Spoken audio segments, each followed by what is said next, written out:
C's of government contracting. This usually lasts about 45 minutes, but I'm going to give you the shortened version, but I think it could be just as powerful and helpful to you. Colleagues, I always use this slide when I'm talking about government contracting and my journey and others' journey, because these are some pictures that are very near and dear to my heart. Bottom left is when first day of school, I was living on my maternal grandfather's farm. Okay, first day of school, and I lived there from basically birth until about 7 years old. Top left is the farm that I lived on my paternal grandfather and grandmother's farm, and I lived there until I was 17 years, 8 months when I joined the Navy. Top right, caught the first thing smoking out of a small town. It's like, I'm out of here. And that was the United States Navy. And that journey took me all the way across the globe. I started in Virginia, and my first duty assignment was back in Virginia. But nevertheless, then the last picture, bottom right, is my last picture day inside of federal government. I was a senior executive service member working at Immigrations and Customs. That was the last picture day inside of the federal government. And then now I am in the entrepreneurial season of my career, of my life. And the takeaway that I ask you to draw from these pictures is that where you start has no bearing on where you can finish. Okay, where you start has no bearing on where you can finish. People talk about they're from the mud and the sticks. I can join that conversation because I'm absolutely from the mud and the sticks. But where you start has no bearing on where you can finish. So my journey, 5 years of the military, 21 years of federal government service, 3 years as an acquisition consultant, and then 4 years now as a government contractor. My desire is to share 33 years of experience with you in less than 45 minutes, or even less. So we're going to go. Here's what I'm going to share with you, colleagues. I'm going to tell all the secrets. Okay, I'm giving you the cheat codes. Okay, these are all the secrets that I know that I've gathered in the government contracting space for the last 33 years or so. So I'm going to leave no question unanswered or no secret untold. So let's talk about the 6 C's of government contracting. There's a lot of information in this space, but I'm going to be boiling it down. And the framework that I'm going to use is 6 C's. There are 6 C's of activity that I think that we can talk about that will encapsulate very well what government contracting is and can be for you. Number 1 is capabilities. Number 1, capabilities. On the left-hand side, that's a graphical representation of doing just about enough, having a few categories of activity that you're in the government contracting space. The picture on the right is in doing entirely too much. In my career, I've seen lots of companies do entirely too much. They're a catering company, they're an automotive company, they're doing IT services, they're in cybersecurity, and then they do taxes on the back end. It's like, okay, doing entirely too much. And especially when the government is looking, they are looking for experts. They're looking for highly focused, highly engaged experts. So pick a few things to do and be highly focused and good and clear on those few things. Here's the 2 cheat codes. 1, know thyself. What do you do extremely well? The thing that you do extremely well is very important for you to understand. What is the thing or the small number of things that you do extremely well? And the reason for that is that you're going to have to compete in the marketplace. So any one thing that you're doing sorta, or you're just trying to tease out, please know that there's someone in the government marketplace that's been doing that thing for 17 years already. Okay, so you have to find the thing that you have what you can do extremely well, that you're well known for, that you can then build a competitive advantage. Building a competitive advantage, that's actually that's the holy grail of government contracting, having something that distinguishes you from your competition. Now, competitive advantages can look like technology, experience, personnel, even relationships. All of those are the building blocks of a competitive advantage, but you're going to have something that separates you from all the others, because if you're just one of many, you'll never be able to get into the winner's circle being one of many. You have to have something that sets you apart. Number two is customers. Customers. It's the second C. In the U.S. government, 774 billion. That was the number. 774 billion. 12 billion in government credit cards. Just think about that. This was the numbers last year, fiscal year 23. Okay. And when we prepared this presentation, we were doing it for the state of Virginia.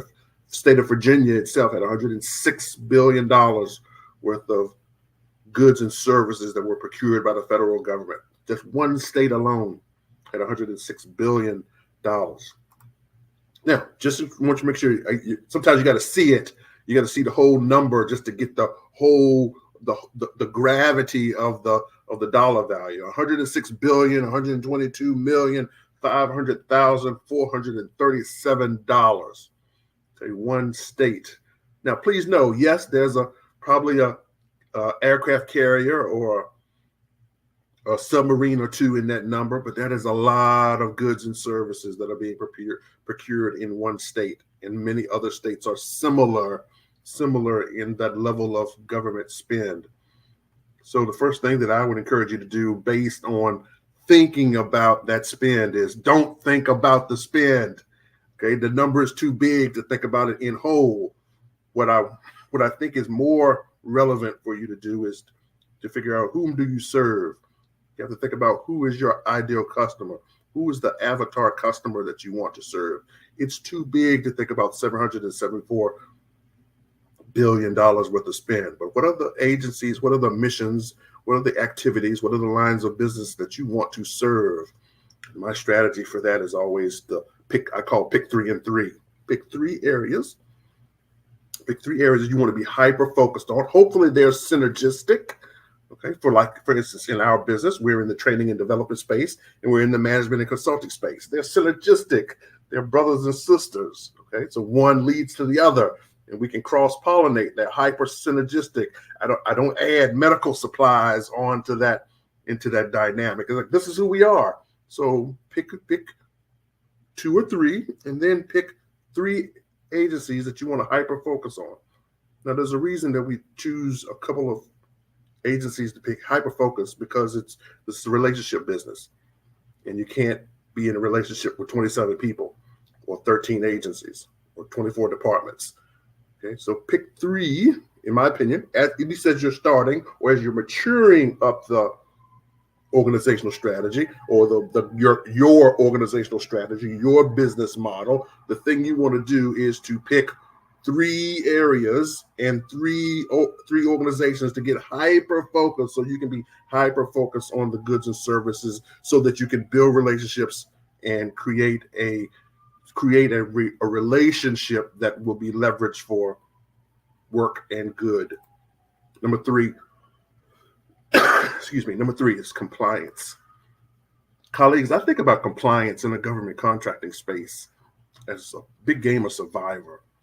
Okay, your goal is to stay on the island, and the government's job is to try to vote you off. Okay, it's not that they're bad people. It's that but it is because that the government is charged to cast a broad net. They want to invite as many people as possible to participate, but in the end, they actually have to get down to one offerer, maybe 2 or 3 sometimes, but most of the time it's 1. So you're going from hundreds to 1. Now, it wouldn't be bad if the government could start with 3 and get to 1, but the request of small business and all of the advocates for entrepreneurship and business say, cast the broadest net possible, invite as many people as possible. So then, as a result of that, they have to use strategies and tactics from the time they invite as many people as possible to get them down to 1 offerer, 1 successful awardee. So please understand that the compliance piece is just it's the first test. Don't get too cute with it. I've seen lots of people try to shrink the margins or try to sneak in a cute font or put some words in the picture. They said, they didn't say we couldn't add content to the picture, so let's put more pictures in our presentation. It's like, look, when they say 5 pages at 12 point font and 1-inch margins, do that because it's the first test. They're looking to see is this person actually going to be a good partner? You'd be surprised when we look at it from the inside. I put my contracting officer hat back on. That's the first test to see if is this somebody we actually want to work with and do business with, because we're about to go on a 12-week, 12-month, sometimes 12-year, but most of the time a 5-year arrangements. Okay, most of the time it's a 5-year arrangement. So the base and the options. This is we're getting married for 5 years. This is the person we want to get married to. From a business perspective. So don't be too cute. Just give them what they ask for.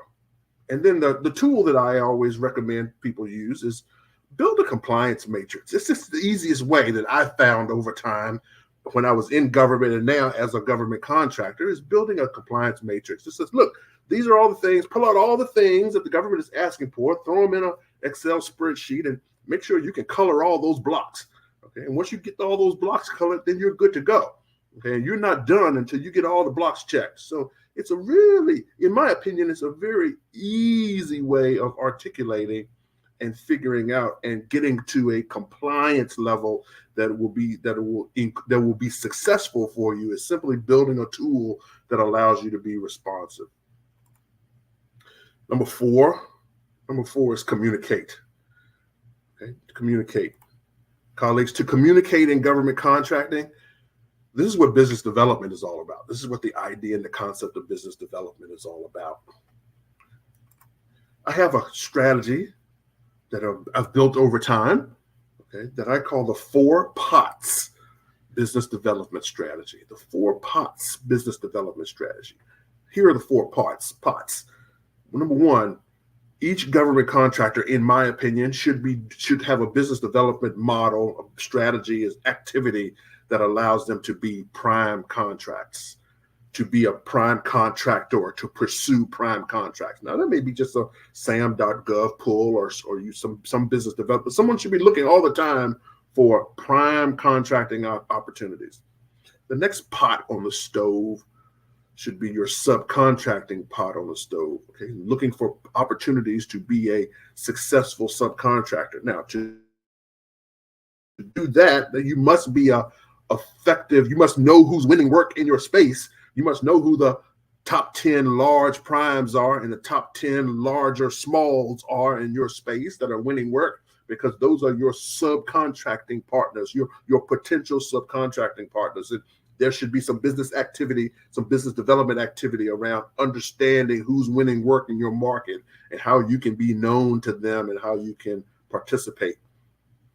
The third pot in this business development model is the similarly situated.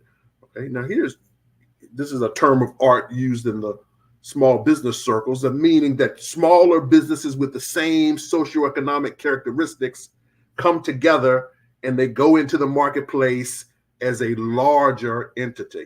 They show up as a larger entity. Now, that could be formally, as in joint ventures, okay, but it could be just simply, look, we're going to partner with each other. We're going to collaborate with each other. It could be a subprime, but it's 2 smalls or 3 smalls or 4 smalls that are getting together for things that they would not have been able to do on their own, but with 3 or 4 partners similarly situated. They show up as amazing women-owned small businesses, or amazing service-disabled veteran-owned small businesses, or amazing hub-zone businesses. Okay, we can do this.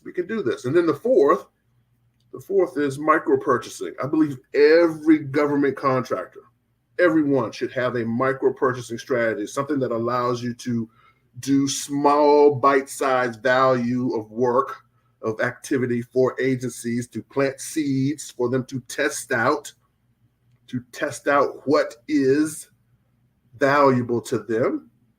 Okay, and then have connective tissue to higher and more fruitful government contracting opportunities. It has connective tissue. You buy something small, you give the government something small to chew on and test, and then it has connective tissue up the value chain for the next big thing. These are micro purchases, $10,000 or below. And then the next thing could be 25,000. Next thing could be 250,000. Next thing could be 1 million, but it has connective tissue. But you start with something small just to prove out you know how to play the game. So here are the couple of key hints. If you build it, they will come only works in the movies, colleagues. It only works in the movies. We have to let people know we exist. So the ability to tell your story is critical to your success. If you build it, and that's all that happens, it just stays built. Okay, no one will come. No one will know you exist unless you let them know. And then I have used the strategy of the goal of government contracting, business development, and communications is to be interesting, okay, and to be sticky, meaning that your idea, your concept, your persona, your presence is around after you're gone. It's like, oh, they were pretty cool. We should talk to them more. You want to be sticky, but please know that you want to make sure that you aren't doing proposals of matrimony on the first date. Okay, no one's getting married on the first date. It's kind of like going to the bar or going to the club with a ring box and just walking around and asking people, "Will you marry me? Will you marry me? Will you marry me?" Okay, that's not going to work out. That's not going to. The odds are against you. The odds are against you in that situation. Okay, the first meeting is designed to get the second meeting. Always remember the goal of the first meeting is to get the second one. Number 5 is cooperation. Cooperation. Please know that government contracting, from a business development perspective, is not about demand creation. There's a small amount of government contracting where people are bringing new ideas, new concepts to the marketplace, and they're trying to entice the government. They're trying to create demand based on their goods and services. Most of, I think 95% plus of government contracting is about demand capture, meaning they purchase billions, hundreds of billions of dollars of goods and services every year. It's been over $600 billion for the last 10 years, for the last decade. So it's about capture. It's about identifying what goods and services you are uniquely qualified to deliver and putting a fence around it and saying, this is for me. Now I'm going to compete for this, instead of trying. We never have to go on the sidewalk with a spinny sign and saying, buy my stuff, buy my stuff. Okay, that's not the game. That happens a lot on the commercial side, that we have to grow. We have to grow customers. You don't have to grow customers on the government side. You just have to convince them that you're the deliverer. You're the deliverer of choice. So demand capture over creation. The next is risk reduction over price.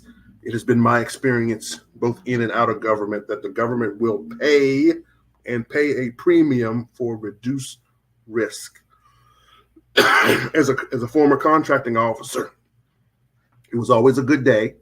It was always a good day when I could stay out of the newspaper, off of 60 Minutes, and off Fox News. And that was every day. That we ended the day without being in the newspaper, being on 60 Minutes, or being on Fox News. That was a good day. Okay, so as a result of that, government programs, government acquisition programs are positioned to try to have the lowest risk, to accept the lowest risk possible. So they want low risk reduced solutions.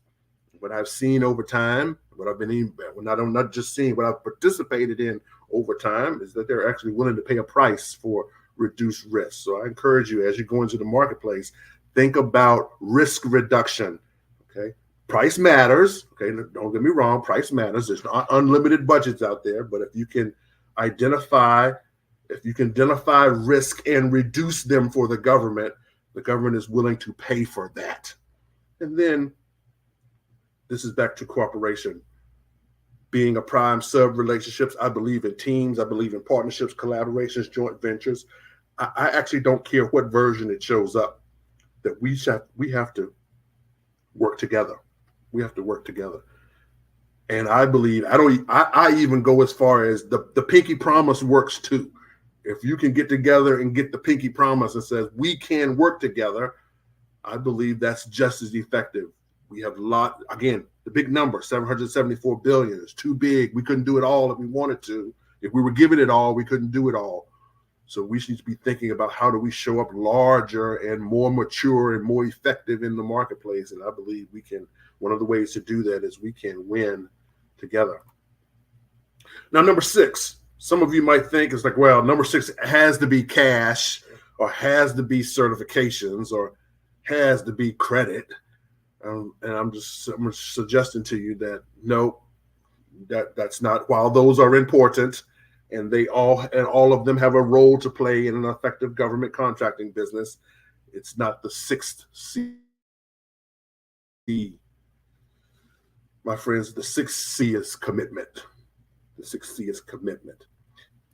If you choose to get on the bicycle, ride the bicycle that is government contracting, and your job is to keep the light on, then you're going to have to ride and you're going to have to pedal every day. You're going to have to pedal. To keep the light on, you're going to have to pedal every day. It's not episodic. Okay? It's not a light switch. You can't just come in and turn it on when you want to. You're going to have to do the work and do the activity to be effective every day. You're planting some seed every day. In my belief, it has been my experience that whenever there's big muscle movements, big things, we need to move big things, you have to have just as much fuel is equal to the muscle movement, the energy you're trying to release. So when we want to do big things, we need to understand who our fuel is. So my question to you is, who or what is your fuel? Okay, what is your fuel? Okay, everyone should have one. Okay, for those hard days and those tough days when you're going to need one more hour and you're going to need one more, you got to send one more email, you got to talk to one more person, you got to shake one more hand, you got to write one more paragraph, one more RFI, one more source of salt, one more proposal. Who or what is your fuel that's driving that? I'll share mine with you. Those are our grandbabies. Okay, 3 have landed and one's in process. Okay, but those are the grandbabies. These are one of the largest reasons we do what we do in the business. Okay, now we're good as a family. We've got a house, a couple cars, and we go on vacations. We do all the things we want to do. Okay, but we're actually doing the activity now. So we're good. We could just stop. Okay?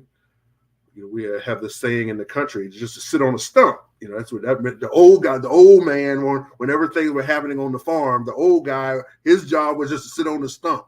Okay, because his physical days are over, but his mind and his experiences could be used. So we're on sit on the stump. We're in the sit on the stump season, but we're still making things happen for the next generation. I want to share an African proverb with you. It goes like this: the greatest love is to plant a tree whose shade and fruit you will not enjoy. So just process that for a minute. Real love is to plant a tree, effort, okay, who the results of that effort, the shade and the fruit, you will not enjoy.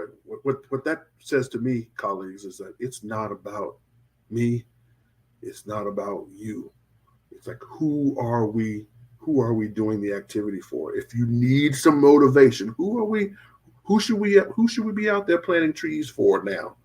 Okay, we won't see them. We likely won't see them. And I think that's okay. So who are we using this time in order to shape for the next generations? I am often reminded, or I often remind myself, that I'm the 4th generation of Williams. There are Williams that go 4 generations back. And great grandpa Willie, this was the first William, great grandpa Willie. He didn't know that this 4th Willie was going to show up, that I was going to be here. There was no way for him to imagine that I would be here and I would be me. But what he did was he did the things he was supposed to do. In 4 generations ago, Grandpa Willie just bought the farm. He just went to the coal mines and worked, saved his money, and then went to Virginia and bought the farm. So we don't know what 4 generations are gonna look like from now. It's not for us to know. Our job is to plant the trees. If you need some more push, some more motivation, please know that the federal government and states take tax dollars out of our communities every year. April 15th was just not that long ago, okay, for individual tax returns, and March for business returns, not that long ago. Okay, so it should be fresh. Please know that those tax dollars leave our communities every year. I pose to you that government contracting is a strategy to bring some of those dollars back. Okay, bring some of those dollars back. We have allies and advocates and people that care about righting past wrongs in our various communities. We have allies and they help us, and we are appreciative of that. But I just don't believe anyone cares about or should care about our communities as much as we do. We know what the children need. We know what our religious organizations or our social organizations or what our educational organizations, we know what the fabric of our communities need. Okay, and no one should care more or resource them more than us. So we need to bring those dollars back so we have command over them. Okay, that's my opinion. We should have command over those dollars because that's where the real power is. One thing is having exposure to the dollar. The most important thing is to be able to decide what gets done with them. Okay. Folks, I believe that one more set of motivations or incentives for you is that somewhere in your lineage, someone backwards, someone had the hopes, the dreams, the aspirations, the willingness, the desire, the guts, the knowledge, the capability to dream a big dream. I mean, they had a humongous dream. And someone told them no. Someone told them no. Didn't matter how big the dream was. Didn't matter how well they were prepared. Didn't matter the guts they had, the determination that they had, the resolution that they had to see it through. Someone told them no. And they told them no so many times that they stopped asking about it. And they then stole them so many times that they stopped talking about it. But I believe, colleagues, that they didn't stop dreaming about it. They might have stopped asking about it. They might have stopped talking about it, but they didn't stop dreaming about it. I'm the dream for my families. Okay, I'm the dream. I'm the one, I think, on the Moore side on one side and the Randolph side on the other. I'm the one that they dreamed about, the one that would do it. Okay, and I feel them sometimes cheering for me. Okay, I'm the one. I'm the one. I'm the one that they prayed for. I'm the one that that tears fell for. That one day it would be different. Okay, and I'm the one. And my question to you is, are you, for your family, for your families, are you the one? In every family, there is that one person that changes the trajectory of the family. It's a unique person. They have something different from all generations and all branches backwards. It's the one. It's the one. We often see them as they have the oil painting in the library for them. It's like, oh, she was the one that changed everything from us. And after them, everything else changed. They bent success in a different way, in a different manner, changed the entire trajectory for all those that follow. I'm the one for my family. I'm the one willing to get up early. I'm the one willing to stay up late, to be cold when it's cold, to be hot when it's hot, to do all the things that are necessary to change the trajectory of the family. I'm the one. And my question for you is, are you the one? Are you for your family? Are you the one that's going to have the oil painting? It's like, she was the one that changed the game. He was the one that changed the trajectory of the family for generations to follow. So let's bring this back to government contracting. We know that this is a strategy. This is a tactic. This is a business. This is a business endeavor. There are many, but this is the one that I have chosen, and sounds like one that many of you have chosen. Government contracting. It can be all the things you want it to be. Okay. It's set up for us. I believe this is the high watermark. Okay, this is as good as it may get for various communities in this country, especially when it comes to government contracting. Okay, the exposure and access to government contracting, a lot of time and energy and resources are being put into access. I've never seen it like this.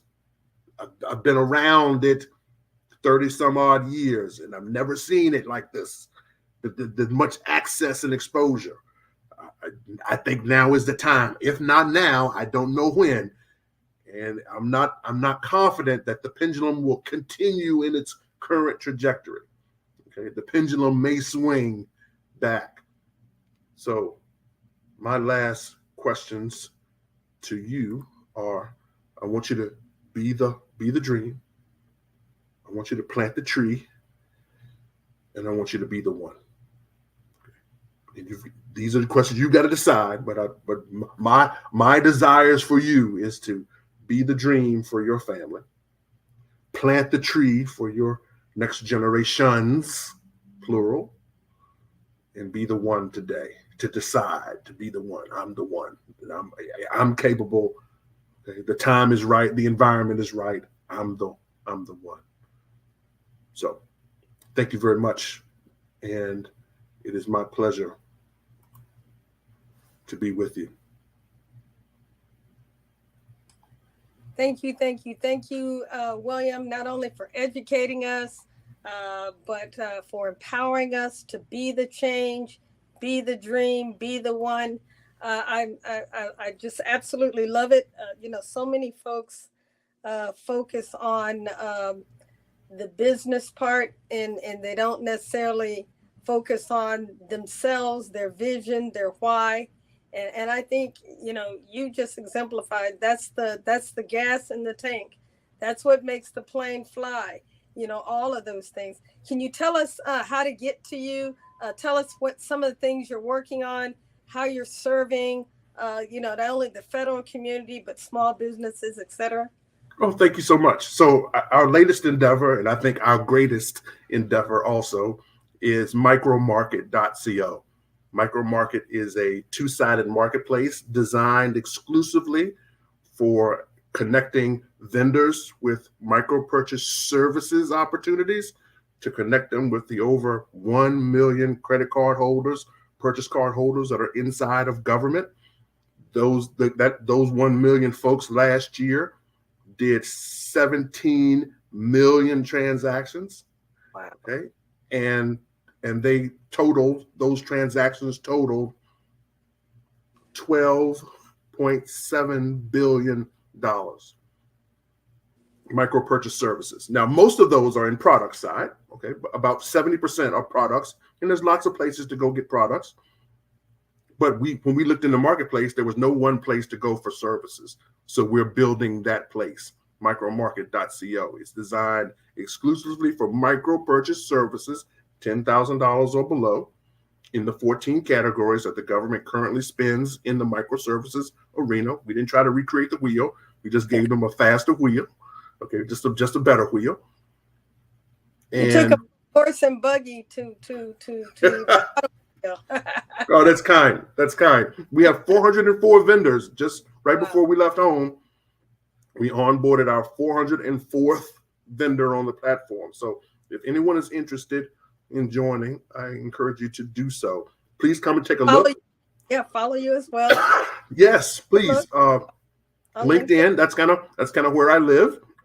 Nowhere near the draw in the audience you have, Michelle, but I'm coming up close. I'm coming. Hey, join us. Come on, let's leverage. Let's partner. I'm absolutely. So yeah, you can find me on LinkedIn, and if you're looking for information on micromarket, the email address is info@micromarket.co, and now you'll be able to get in contact with us directly. But I'd welcome you to come take a look around, and I would be honored. I think every business should have a micro purchases strategy, and if you have it existing already, great. We built this for those that did not have the infrastructure. We wanted to invite those. We wanted a welcoming place for people to learn about government contracting. In my opinion, there are so many companies out there that are glad. All you have to do is go on Instagram or on Facebook, and there's plenty of people that will charge you $15,000 to teach you how to win million dollar government contracts. And I'll just tell you, I just want to let people know how hard that is. That's not easy to win government contracts. And people think it's like, well, if I just go through the boot camp, contracts will just start falling out of the sky. I believe, because this was the journey that I took, there is a crawl, walk, run, fly approach to government contracting. So those of you that are maybe in your crawling and walking phase, okay, this may be a place for you to learn the business. I think there's a business model of understanding government contracting, the language, the nuances, the roles, the responsibilities, how water flows inside of government, knowing the seasonality of when activity is happening in the year, how money is flowing through the organizations. That's information that I think is critical, and it is necessary to build an effective government contracting business. When it's time to run and fly, you've actually built the muscles that can actually allow you to run and fly. We're getting a great presentation. Best speaker ever. Thank you. Getting lots of love out there. Thank you. You have time for a question or two if somebody Sure. Absolutely. Let's see. Anybody got a question? If not, I got some. I love a great mind, and I call it intellectual tennis. Anybody who's willing to talk, government contracting in a way that is more about increasing the thought leadership around the field, I'm all for it. There's a bunch of folks out there saying, pay me this and I'll guarantee you that. And I tell people the story of my story is I spent 27 years in the military. You heard me talk about this $1 billion, and I thought, I got this thing. I'm about to do this thing. So I retired. After retiring, I started a business that's now in business and name only. No money is generated, but GI Strategic Solutions. And that was a subcontractor to two SDVOSBs. And I have a saying that I use: it sucks to sub. And the reason I said that is because one, I didn't know the game, I didn't know the language, I didn't know my market value, right? Yeah. And what happened was, much like you, I found out through the core or the COTAR. I was a single FTE on doing strategic planning for the Undersecretary of the Air Force. Wow. Which is I love. Just spent 4 months meeting with her team, devising. Sure. Then we culminated with a big offsite, and the guy, the core at the end said, "Oh my God, this has been amazing. The boss is so happy. We had to add $50,000 on the CLIN, $50,000 CLIN." And I'm like, $50,000. I didn't even make it. It's criminal what they paid me. I'm just gonna tell you. I didn't know. I'm gonna tell you, this is why I'm passionate about helping small businesses under. I didn't have taxes included in my fees. I didn't have the FICA. I didn't have my travel. I didn't have, any of I'm just buying and doing stuff because you know how we veterans are. We just gonna make it Just happen. make it work. Just make it work. And Yeah. that's what I did, only to come to find out, they probably made 90% profit, and I'm the only person on the contract on that CLIN now. How much? Trust me, I know. I understand. How much they've taken to say, Michelle, that's kind of a little low. Let me help you, right? Yeah. But then I've had other people I've worked with that said, hey, you learned your lesson. I bet you're not going to do that anymore. Yes. And I tell people, just because you learned the hard way and people did you wrong is not a reason to think I need to go to the roughest boot camp ever, learning and failing, because that's how about you teach me? Because I believe you love how you've been loved, you teach how you've been taught, and you coach how you've been coached, and you mentor how you've been mentored. So why not instead, let's treat each other well.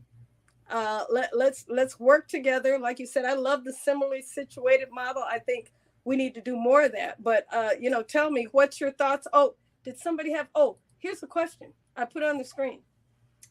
If you have a service-based business, can that work with the micro market you just mentioned? This is from Stephanie. Hi, Stephanie. So absolutely, that's actually what it's designed for, is service-based businesses. We have no products on the platform. So let me clarify that. We have some folks that have products, but they've turned those into services. For instance, someone wrote a book and they said, hey, I want to sell the book on the platform. I said, sorry, we don't sell products on the book, but products on the platforms. So what we did is we got on a call, and in about 20 minutes, we figured out that she could do a half-day seminar with the author and add the books as part of the offering. So she's doing a half-day workshop seminar on her book with the author, and that turns what would be a product into a service. So the answer is yes. There are absolutely ways. There are 14 categories of services on the platform and an others category. So anything that doesn't fit neatly in any of the other categories, we have a home for everybody as long as it's a service and it's something that the government purchases. We have a home for everybody. And then every so often we look in the other bucket, and if we see a trend there, we graduate those others, those one or two others, into their own category. So we birth categories out of the other. So other is not a place to die. Other it's actually a place to be birthed. So while the government is doing category management, you're doing category development. You got it. Exactly. You got it. I love it. Somebody asked, what was your website again? I put it up. I do want to say that, all views and opinions shared here are William's and my own. That's mine. That's right. Like the opinions of the Department of Veteran Affairs or any, other government agencies. We do encourage you to seek out, tax, legal, financial, and business advice unique to your business, because here's what people think. And I'll let you answer this question. People think all advice applies equally to any kind of business. Can you expound on why it's important to really seek out unique advice and counsel?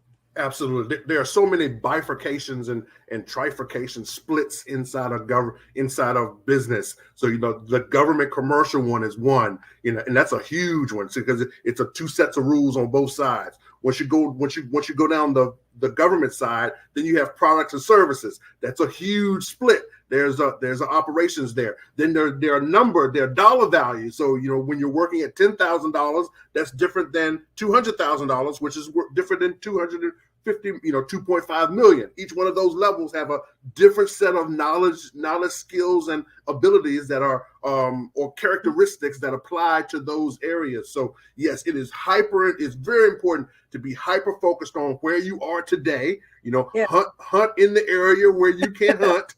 Okay. And then learn what you can for your space. And then from there, it's okay to grow. This is this concept inside of business development. It's called penetrate and radiate.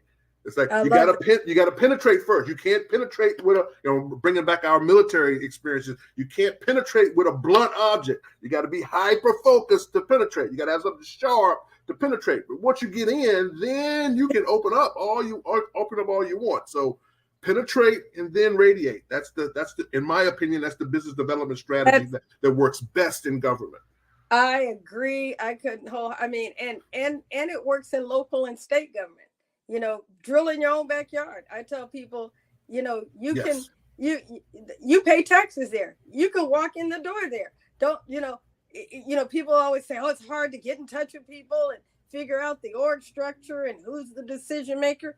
Well, some of that is taken away in your local state government, your port authorities, your school systems, your transit authorities. All of those places have opportunity for you to be, just like William mentioned, to be very focused and penetrate that and then spread out. And I would like for you to expand, if you have a minute, about the importance of all the things about the diversity of the complexity of the work, how important that is to translate that in your capability statement, right? Yes. Not go ahead. I think you understand the question. Yes. So it is the ability to be focused yet diverse, and so it's a balance. It's a very fine line. Again, I've seen government contractors that try to do everything, and I think it comes from a good place. They, from an opportunistic, kind of point of view, is like, okay, if I'll do whatever. But sadly, in the federal government space, that is viewed as, in many areas, as someone that's not hyper serious and focused on being one thing. Even the big guys, you think about the big companies in government contracting, they're known for one or two things. They're known for one or two things. They don't do everything. You're right. I mean, the Deloittes, the Booz Allens, they are, and if they aren't focused, they have different business lines that are focused. Right? Yeah, they just stand up a new business. Right. Exactly. Focused by agency, focused by, particular capability. They have health IT in addition to IT, so all of that, and that model, we as small businesses should model that, take that model. Absolutely. And Michelle, I don't think that model works or has been used because of the lack of ability to manage wide. I think it is because it focuses the relationships. Ooh, that's a good word. Because in this business, it is all about relationships. Yes, we have terms and conditions and policies and strategies and rules and regulations. We got this thing called the FAR. We got all that stuff. But underpinning all that and gluing it all together is relationships. So people, sorry to interrupt, people say that's the hardest part. Like, there's no shortage of knowledge, right? There's no shortage of information. If you don't have knowledge, you can buy knowledge or go get knowledge with the internet. But the relationship, people say, oh, they don't call me back. I've sent 5 emails. When I see them, they're very generic about their responses. What do you think, as a former insider, I'm going to call you that, what would you say to a small business trying to build a relationship? What's your view on how to do that I'll use Guy Timberlake, in a ethical stalking manner? I have a 3 strategy approach. Strategy 1 is know thyself. Okay. You have to understand who you are and what uniquely you bring into the marketplace. We have to start there. Okay. Many people want to start with the customer. We have to start with ourselves. So that number 1 is know thyself. Number 2 is then know thy customer. Okay. Now let's do the pattern matching based on who I am. Let's go look in the whole of government and find the pattern match customer, the avatar that is the consumer of our goods and services, how we do them, who buys, what we sell, how we sell it. Yes. Okay. And then number 3 is then do thy homework. Okay. Woo! What, I've had, there are people say, why do people always tell me to go do something? I think I'm going to say, this is my platform, so I'm just going to say it. I think that it's easy. I've been asked, where's the checklist? This shouldn't be so hard. Can't we just can't why are they making it so hard? They're acting like they don't really want us. But again, I think it goes back to your point about risk and responsibility, right? There's a Absolutely. responsibility to the taxpayers. Yes, yes. We have to be, they have, we used to say when I was in government, we are the stewards of the taxpayers' dollars and their trust. True. Okay? It's not just the dollars, it's the True. trust. So what comes along with that is lots of transparency. We have lots of people that look at the system and just waiting for something to go wrong. Lots of detractors out there. I mean, everybody's got the big eyes on looking for for something to go wrong. So as a result of that, it's a process. So if you can build a relationship where the government realizes that you have the same motivations and incentives as they do, low risk delivery of exceptional products and services, then the government will bring you along. I mean, I'm sure you've heard the stories of people getting the phone call that says, "Hey, we got something. We want to throw it your way. Can you? Are you willing to talk about it? Have a conversation about it?" That's someone. That's not someone. I won't tell my age a little bit, but that's not someone picked out of the phone book. Phone books are going the way of the dodo bird now. Don't have phone books.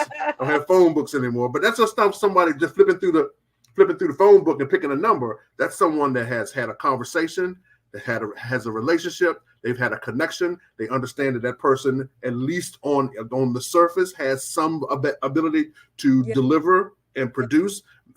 Likely has some past performance. That's how you get the call. That's how you get the calls. So it's relationship based. So people go to these events, right? You're at an event, but it's mostly government, a few vendors there. But a lot of folks go to these large industry events, even small industry events, and it's like they're window shopping. They don't know what they want to buy. I mean, they don't know what they want to sell. They don't know who's buying it. How important is it to have a strategy before you go to those events? Yeah, it goes back to the 3: know thyself, know thy customer, do thy homework. So when you have an opportunity to have the conversation, you actually have something back to stickiness. You have something to say that has some stickiness to it. Yes. Okay. That they will remember you, because when you go to these events, I had the same event. We went to the Black Chamber of Commerce event last week, and I left there with a stack of cards of people. We had some exchanges, but there was a subset of folks in that stack of cards that I was like, I got to remember this person. Yes. And now my strategy is always, I immediately take the card and turn it over, and I put the note back. So if anyone wanted to know what the cheat code was, it's like, if William is interested, did he turn your card over? That's the cheat code. Okay, because I want to remember. So I think people want to be. The goal should be to be memorable. So that comes with homework, understanding of the organization, the mission, the people, the activities, the programs, all the stuff. Stuff. And you said about not asking to be married on the first date. The most of the guys or gals you remember when dating is because they seem to see you. They seem to get you, right? They talked about something that was of interest to you. They weren't necessarily talking so much about themselves. What do you think about that? Because I meet people all the time. Oh, I want to tell you, I've got this great IT and they want to go into this thing. And I'm like, whoa, you don't even know who you're talking to. Yeah. I don't have a contract. Agreed. I don't even influence. I don't even know. Any procurement sensitive. But what I do know is I know people who do. So it needs to be more about you. And you talked about your story. Your why it's important to me. It may not be important to all people, but one of the things I tell the ladies is, let the customer lead. Like when you're dancing, a lot of times we want to lead the customer. And generally that only happens after the trust is there. Built. Correct. But you can't lead coming up and just saying, well, I want to do this way. So what are your thoughts on that? Yeah, when we advise companies when they're doing capabilities briefings or they have opportunities to do capabilities briefings or follow-ups, we always use the 1/3, 2/3. No matter how much time you have, let's say it's 30 minutes, Yes. 1/3 of that time should be you talking about you. Yes. 2/3 of that time should be you teeing up questions that the organization can talk about themselves. Okay? Yes. That the customer can talk about themselves, because you.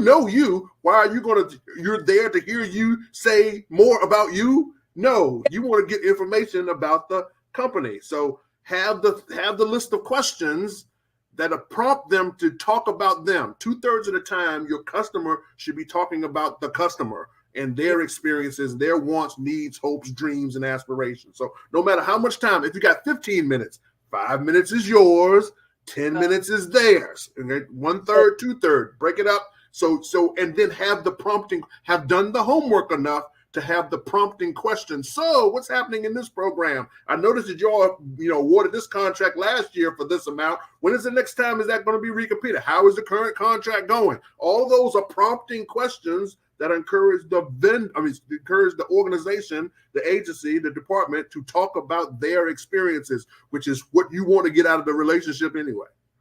And so true, because when you get time with a federal employee or decision maker, anybody who's in the, I call it the sphere of influence, right? Mm-hmm. You want to maximize that, because that you don't get that all the time. No, you don't. I mean, I think sometimes people think they're entitled to time, right? But there's so many small businesses and there's so much work on the desk, right? Trying to achieve the mission of the organization, that they don't have a lot of time. Yeah. So yeah, agreed. Make the best of it. Make the best of stand out, be interesting. You have to be interesting. You have to be sticky. Okay, you really have to be sticky. And sticky shows up in a couple of fashions. One, empathy. It's like, ooh, I've done enough homework to understand the situation or the mission that you're in. Ooh, if someone shows empathy, you're willing to have a conversation about that. Okay. Exactly. If you have unique information about the agency, unique information about a line of business or some technology or some service. There was a question. There was a question in the chat. I saw someone asking about services. Imagine if you could have a meeting. If you have an opportunity to talk with someone that has a requirement that's coming, they're doing market research of some services. Let's call it financial services. Okay, let's pick something that's very ubiquitous. There's a lot of folks doing it, but how do you stand out? One, it's like you go back and read I saw who has the last contract. Were you all happy with the last contract? Okay. I saw you all that contract was slated to be a 5-year contract and you all burned it off in 3.5 years. That's a sign. You all have a lot of requirements in this space. Okay. Yeah. What type of financial, what GAO audit. I saw IG audit came through. I love that. Okay. It's like you have to do the homework, because you can find the nuggets to be interesting.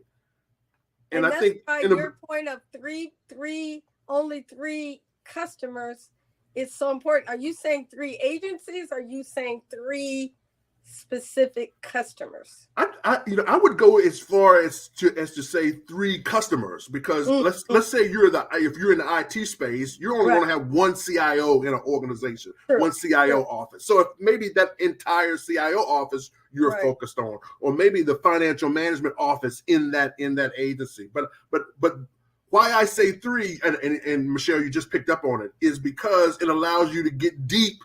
Yes. You can't get deep on 17 agencies or 17 offices, but you can go deep on 3 offices, and you may know more about their office. In the end, the goal is to know more about their office than they do. You know what's so funny?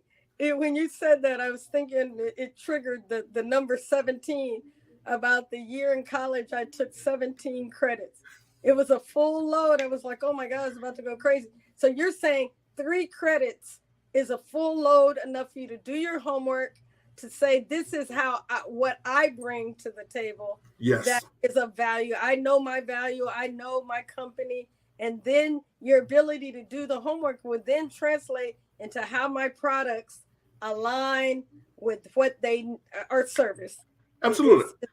And you don't have to stay at 3. This is the penetrate and radiate. You don't stay 3. I'm just saying, when most small businesses have one thing in common. They have finite resources. That's why they're small. Okay. That's why they're small. They have finite resources. So if you have how do you deploy finite resources? Do you peanut butter spread finite resources over 20 agencies? Or do you pick three offices and said, I'm going to go deep. I'm going to find the org chart. It's somewhere online. I'm going to find the org chart. I'm going to find the people. I'm going to look them up on LinkedIn. I'm going to send them some notes. I'm going to talk. I'm going to do all the things to understand more about their organization than they do. And then when it's time to have the conversation, I have a greater chance of being interesting and sticky. Let me tell you, there's a guy that Coach Sean Austin that is on with me every Wednesday.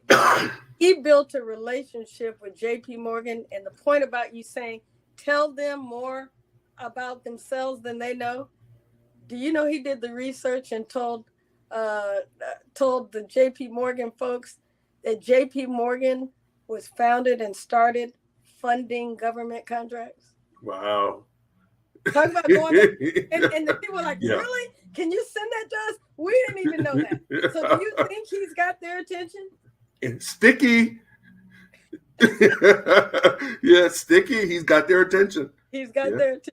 Well, do you want any more questions, y'all, before I do want to be respectful of your time. I know you might be wanting to go to some of the networking and yes things.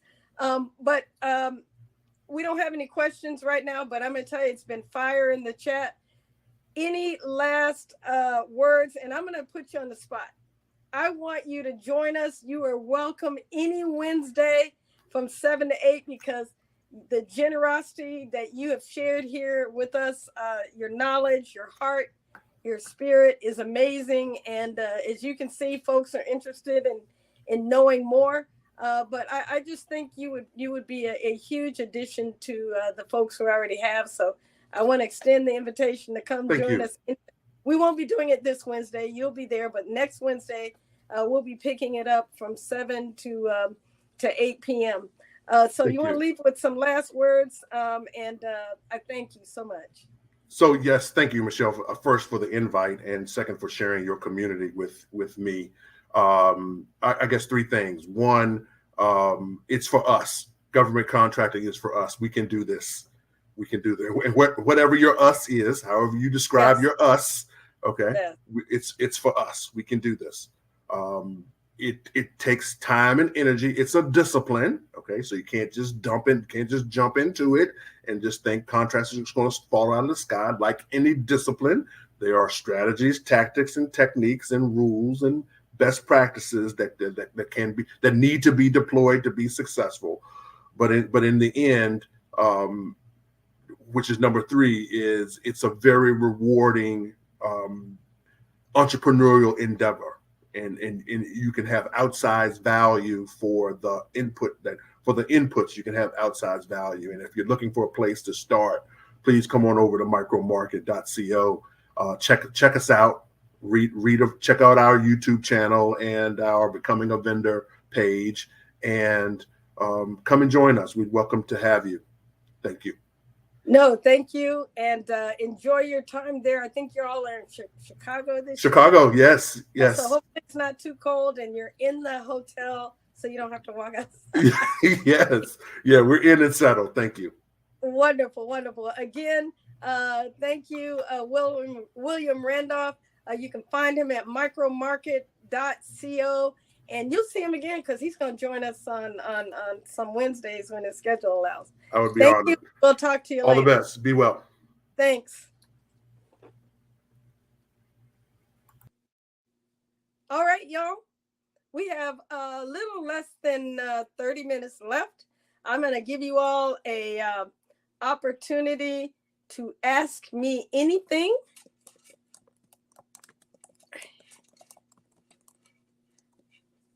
For the next few minutes. If not, we're going to finish up, and we have some amazing things coming tomorrow. We're going to be talking a nonprofit, if you are a nonprofit, have a desire to even start a nonprofit, and you want to understand how to leverage SCORE and SCORE mentorship, we'll be having that with Miss Linda Gray.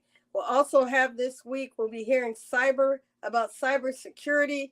We'll be getting some more stories of small businesses this week. I'll be talking a lot about relationships, right? And about the importance of the relationship piece. I think we spend a lot of time on, let's just get the business, let's just get in there. But I think the relationship piece is something that we need to think about, because we all know, we've heard it before. People do business with who they know, like, and trust, right? But the reality is, how do you get them to know you, then like you, then trust you? When they get to the trust part, a partner, a government partner, will see you as part of their solutions. They will say, oh my God, they've got a solution. They're helping us go further than we could without them. Let us listen to the industry trends, the new innovative ways that they're trying to do this particular product or service. So, that's what it's really about. That's where we're trying to go. And I'm going to talk to you about a little bit more about getting to know your customer, how to do that, what's a strategy to do that, and how important the homework is. And that's why you may date around, but you can't date everybody at the same time. There are people who have built their entire company and been successful off of wooing and building relationships in the same agency. So phenomenal, because just like William said, they went down and then they went out, right? They went in and went to one customer, made them very happy. And then they said, oh, can you do this too? And then it spread. Can you do this too? Can you do that too? And then once you are successful, you've got past performance within that agency. You understand their language, you understand their culture, you understand how they buy, you understand the type of funds they buy with, you understand their issues. And so I'll be talking about that this week. I'll be sprinkled throughout talking about the importance of relationships. I'll also be talking about equity and government contracting and some of the things that you can do to help federal agencies be more successful. And again, it's about the homework, about understanding what are they doing when it comes to equity and government contracting, because every federal agency has an equity action plan. That is a plan that the President Biden, required them to submit to OPM to show these are the actionable things we're going to do to get to underserved communities.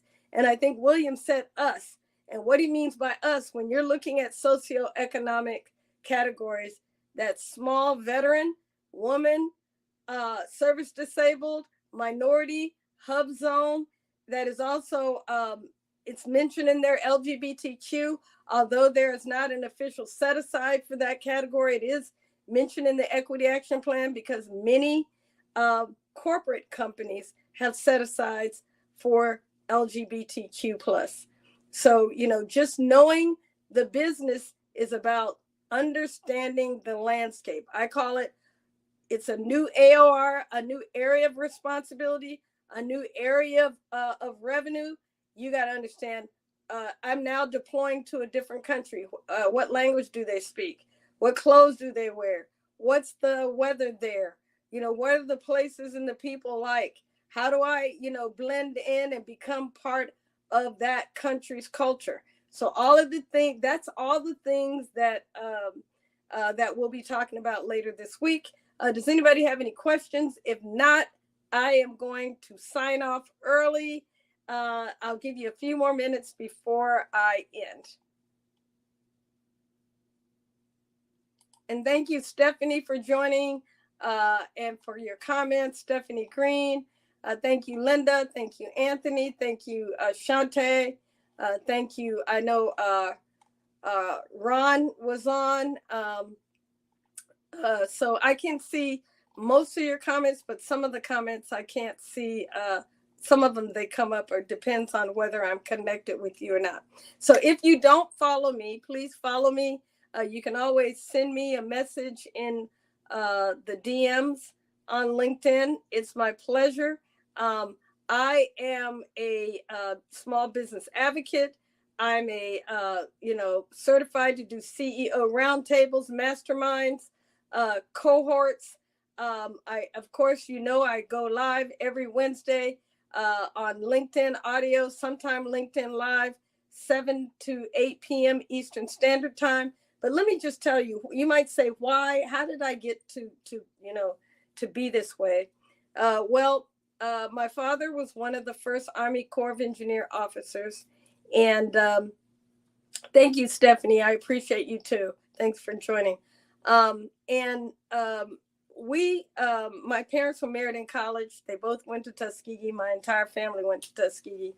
And let me tell you, I arrived at my father's first duty station probably around 4 or 5 years old. And when they were unpacking, my dad said, hey, go outside and play on the playground. In the military overseas, let me get it this way. The houses are in quads. So there's houses on 4 sides with streets at each corner. And there's a playground in the middle of this quad of military family housing. Well, they said, go out there and play. So I ran out there, and I've always been social. Hi, my name is Michelle. Hi, my name is Michelle. I'm going from the monkey bars to the swings to the merry-go-round, the seesaws, all the different things, and just introducing myself. Well, after maybe about 15 minutes or so, I'm guessing because I was around 5 years old, but this experience changed me. I'm just going to say that. And so all of the houses of the quads had balconies where the parents or the mothers, mostly back in the 60s, could come out and watch the kids on the playground. So Susie's mom, I'm just going to, call her that, said, hey, everybody come in for cookies and milk. And all of the kids, about 8 kids, run to the stairwell, because it's the higher rank you were, the higher, your balcony was. So they were up pretty high. And, I'm running, and I'm the last one, because what I know is Willa Mae Hall Gardner, that's my mother, would, be very upset, and I'd probably get a spanking for going in somebody's house. I don't know, but I also wanted to go and have cookies and milk. So I run up the stairs, and I'm, every kids are pushing, by me. And I end up being, when we get to the 4th floor, I end up being the last one at the door. And I go inside, and Susie's mother said, oh no, not you, dear. You need to go home for cookies and milk. You see, my father was the only Black officer on the post at the time. And so while they were allowed to play with me on the playground, they were not allowed to have me in their house. And, I ran back downstairs, just bawling. And I ran down each flight of steps, just sobbing, not understanding why couldn't I go in for cookies and milk. And I ran across the playground into my father was 2nd lieutenant, so he was on the bottom. Our home was on the bottom floor. And I bust into the house, and my mother said, what's wrong? What's wrong? Why are you crying? And she said, oh, what's going on? And I said, they won't let me in for cookies and milk. She wouldn't let me in, Mom. Susie's mom wouldn't let me in. And my mother said, oh dear, I will make you some cookies and pour you some milk. And I said, why? She said, there's nothing wrong with you. Just know that. There's nothing wrong with you. And so while that door may have been shut in my face and I couldn't enter in, I can tell you that all my life, all my adult life, I have been passionate about opening doors for others, about making sure that other people had opportunities, had information, had access to opportunities. But that is why I'm saying the world's greatest Air Force gave me the opportunity to experience entrepreneurship at a level that I'm not sure a corporate company would have given this little Black girl from Georgia, the opportunity, at 40 years old to run $1 billion, um, organization. I'm not sure they would have trusted me. Maybe they would have, maybe they wouldn't have. But I can tell you that is why I am passionate about opening doors, because the world's greatest Air Force gave me an opportunity to know how to do this, how to build relationships, plus a plethora of other skills, all to enable women, veteran, minority, LGBTQ, any business. That is what we are about. We're about building community. We're about helping lighten the load and speed up the journey. So let's do business together. Let's do business alongside each other, right? That's what we're really doing, is helping small business demystify government contracting, to understand the language, understand the landscape, and leverage your experience that you already have for small business success. So that's what it's all about this week, is empowering small businesses. Thank you for joining. This is Michelle Gardner-Ince, aka GI, and join us for the GI Factor hashtag TGIF and Demystifying Government Contracting. We'll be here all week. We're going to have some amazing speakers, and please connect with William. Didn't he do an amazing job? What a way to kick it off. Thank you so much, and good night.